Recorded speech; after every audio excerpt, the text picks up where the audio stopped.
ঢাকা মেট্রোর নাম্বার করা রানার টার্বো ভাই 1.5 লাখ টাকা টার্বোটা দিছে আজকে শুধুমাত্র 50,000 টাকায়। কি বলবেন, মাত্র 50,000-এই? ভাই মাত্র 50,000 টাকায় ডিজিটাল মিটার, সেলফের গাড়ি, সেলফ স্টার্ট দেওয়া, ডিস্ক ব্রেকের বাইকটা বুঝাই লয়ে যাবেন ভাই আমার তো বিশ্বাসই হচ্ছে না। ভাই। ডিজিটাল প্লেট, স্মার্ট কার্ড, ঢাকার নাম্বার সব বুঝাই লয়ে যাবেন সব বুঝে দিবেন ভাই। এক মাসে 50,000 টাকার গাড়ি কিনা কামাবেন 50,000 টাকা। ভাই। আমি তো মনে করতেছি ভাই যদি রাইড শেয়ার পাঠাও শেয়ার, রাইড শেয়ার পাঠাও শেয়ার করেন, গাড়িটা যেহেতু মোটামুটি ভালো চলে ভালো ভাই, আপনি মাসে 50,000 টাকা ইনকাম করা অসম্ভব যে না, এটা ভাইবেনও না। কেন জানেন ভাই, একটা লোক যদি এই গাড়িটা দিয়ে রাইড শেয়ার পাঠাও মারে, ঢাকায় যদি মারে ভাই, মিনিমাম একদিনে 2 থেকে 3,000 টাকা মারা কিন্তু কোনো বিষয়ই না।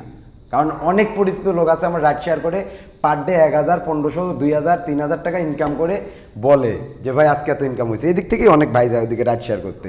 এটা দিয়ে এনি টাইম রাইড শেয়ার করতে পারবেন। বাইকটা পাবেন মাত্র 52,000 টাকায়। আর বাইকটা নিতে হলে আসতে হবে আমাদের ঠিকানা নরসিংদী, ঘোড়াশাল ব্রিজ, খলাপাড়া, এবিএল কারণ যাদের আসতে সমস্যা হবে মাত্র 10,000 টাকা বায়না দিয়ে সারা বাংলাদেশের যে কোনো জেলায় ঘরে বসে থেকে ক্রয় করতে পারবেন। আসতে সমস্যা হলে তো কুরিয়ারে নিতে পারবেন। ওই কুরিয়ারে 3,000 টাকা ভাড়া লাগবে, ভাড়াটা আপনাকে বহন করতে হবে। আর এইরকম নিত্য নতুন ভিডিও পেতে অবশ্যই কিন্তু পেজটা ফলো দিয়ে রাখতে হবে।